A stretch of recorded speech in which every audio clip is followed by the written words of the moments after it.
Hello guys, welcome back to my new blog. So ಏನಿಲ್ಲ guys, ಇವತ್ತಿನ video ಏನಂದರೆ, so kebab ಮೇಲಿನ ನನಗೆ ತುಂಬ ಇಷ್ಟ ಆಗಿರೋ 2 ಚಿಕನ್ನ ರಿವ್ಯೂ ಮಾಡೋಣ ಅಂತ ತೊಗೊಂಬಂದಿದ್ದೀನಿ. ಸೊ ತೋರಿಸ್ತೀನಿ ಬನ್ನಿ.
ಸೊ ಗೈಸ್, ಒಂದು ಬಂದು ತಂದೂರಿ ಚಿಕನ್ನು, ಇನ್ನೊಂದು ಬಂದು ಚಿಲ್ಲಿ ಚಿಕನ್ ಸೆಮಿ ಗ್ರೇವಿ ಅಂತಾರೆ ಇದನ್ನು.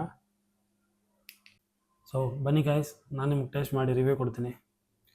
ಸೊ ಗೈಸ್ ನೋಡಿ, ಚಿಕನ್ನು ಕೂಡ ನಿಮಗೆ ಈಸಿಯಾಗಿ ತುಂಬ ಸಾಫ್ಟಾಗಿದೆ ಚಿಕನ್ನು ಕೂಡ. ಆ್ಯಂಡ್ ನಿಮಗೆ ಡಬಲ್ ಕೋಟ್ ಮಸಾಲೆ ಬೇಕಾದರೂ ಅವ್ರು ಹಾಕ್ಕೊಡ್ತಾರೆ. ಟೇಸ್ಟ್ ಕೂಡ ತುಂಬ ಚೆನ್ನಾಗಿದೆ ಗೈಸ್. ನನಗೆ ಚಿಲ್ಲಿ ಚಿಕನ್ ಟ್ರೈ ಮಾಡೋಣ ಬನ್ನಿ. ಚಿಲ್ಲಿ ಚಿಕನ್ ಅಂದರೆ ನಿಮಗೆ ಈ ಥರ ಕೊಡಲ್ಲ ಗೈಸ್, ಅದು ಬೇರೆ ಥರ ಇರುತ್ತೆ. ನೀವು ಕೇಳಿದ್ರೆ ಚಿಲ್ಲಿ ಚಿಕನ್ ಸೆಮಿ ಗ್ರೇವಿ ಅಂತ ಕೇಳಿ, ಆವಾಗಲೇ ನಿಮಗೆ ಈ ಥರ ವಿತ್ ಗ್ರೇವಿ ಸಿಗೋದಂದರೆ ಚಿಲ್ಲಿ ಚಿಕನ್ ಸೆಮಿ ಗ್ರೇವಿ ಅಂತ ಹೇಳಿ ಆವಾಗಲೇ ಕೊಡೋದವರು. ನನಗೆ ಈ ರೆಸ್ಟೋರೆಂಟೆಲ್ಲ ನಾನು ಟ್ರೈ ಮಾಡಿದ್ರಲ್ಲೇ ಬೆಸ್ಟ್ ಅಂದರೆ ಚಿಲ್ಲಿ ಚಿಕನ್ನು ಪ್ಲಸ್ ಶವರ್ಮ. ಯಾಕೋ ಶವರ್ಮ ತಿನ್ನಬೇಕು ಅಂತ ಅನಿಸಿಲ್ಲ ಗೈಸ್, ಅದಕ್ಕೆ ಶವರ್ಮ ತಂದೆ ನಾನು. ನೋಡಿ, ಶವರ್ಮ ವೀಡಿಯೋ ಕೂಡ ಹಾಕಿರ್ತೀನಿ, ಶವರ್ಮ ಪ್ರೈಸ್ ಕೂಡ ಹಾಕಿರ್ತೀನಿ. ಹೇಳ್ಬೇಕಂದ್ರೆ ಕಂಪೇರ್ ಮಾಡಿದ್ರೆ ತುಂಬ ಜಾಗಕ್ಕಿಂತ ಶವರ್ಮ ಪ್ರೈಸ್ ಕೂಡ ನಿಮಗೆ ಓಕೆ ಅನಿಸುತ್ತೆ. ತುಂಬ ಚೆನ್ನಾಗಿದೆ. ಫುಲ್ ತಿನ್ಬಿಟ್ಟು ರಿವ್ಯೂ ಹೇಳ್ತೀನಿ ನಿಮಗೆ. ಸೊ ಗೈಸ್, ನನಗೆ ಚಿಲ್ಲಿ ಚಿಕನ್ಗೆ ಆ್ಯಂಡ್ ತಂದೂರಿ ಚಿಕನ್ಗೆ ಎಷ್ಟು ರಿವ್ಯೂ ಕೊಡ್ತೀಯಾ, ಎಷ್ಟು ಪಾಯಿಂಟ್ ಕೊಡ್ತೀಯಾ ಅಂತ ಕೇಳಿದ್ರೆ, ಸೊ 5 ಸ್ಟಾರ್ ಅಂತ ಇಟ್ಕೊಳ್ಳೋಣ ಗೈಸ್.